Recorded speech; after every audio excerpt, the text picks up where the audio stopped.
I'm ABC 15's Nick Saletti live in Florence. The scheduled execution of Clarence Dixon expected to happen at 10 o'clock here this morning. Now, there's been an ongoing debate here. The death penalty, is it the ultimate penalty for the ultimate crime, or is it an outdated punishment that belongs in the history books? So much has been said about the death penalty over the years and whether or not it should still be in practice. Now, the number of executions in our country continues to decline right now because of having trouble getting access to the drugs. Despite that, the death penalty still allowed in 27 states. It's allowed at the federal level. Of course, we know it's allowed in Arizona.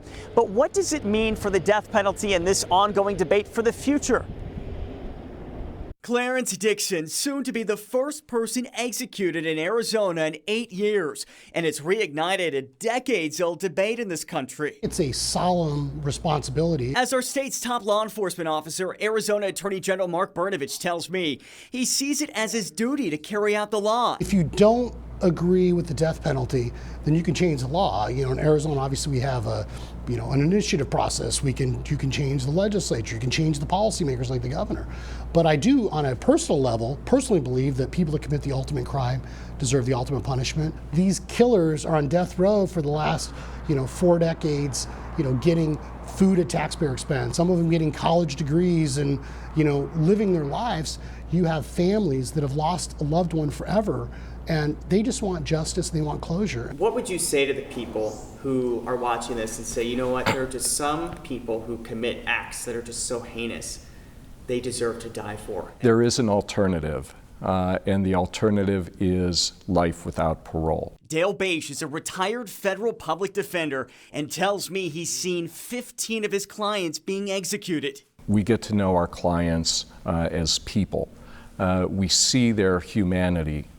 We see their flaws, we see their remorse, and the public doesn't get an opportunity to see that. It is a very profound and sobering experience to see the power of the state come in and take a life. It's something Valina Beatty actually studies as an attorney and professor at ASU. What makes you so passionate about this? I don't think people realize how many individuals are in prison who didn't actually commit the crime that they're in prison for. According to the Death Penalty Information Center, at least 187 people on death row who have been wrongfully convicted were exonerated in the past 50 years. But that's not the only issue Valina sees. Do you see disparities when it comes to death row inmates, when it comes to race, when it comes to socioeconomic status? Yeah, definitely. They are a concern. How much they can be brought up in court, though, the Supreme Court has limited those arguments. There may also be a financial incentive. The cost of executing someone ends up being far greater than life in prison. So why is it? Why would it be more expensive? It's not just the cost of the execution, it's the cost of even going to trial.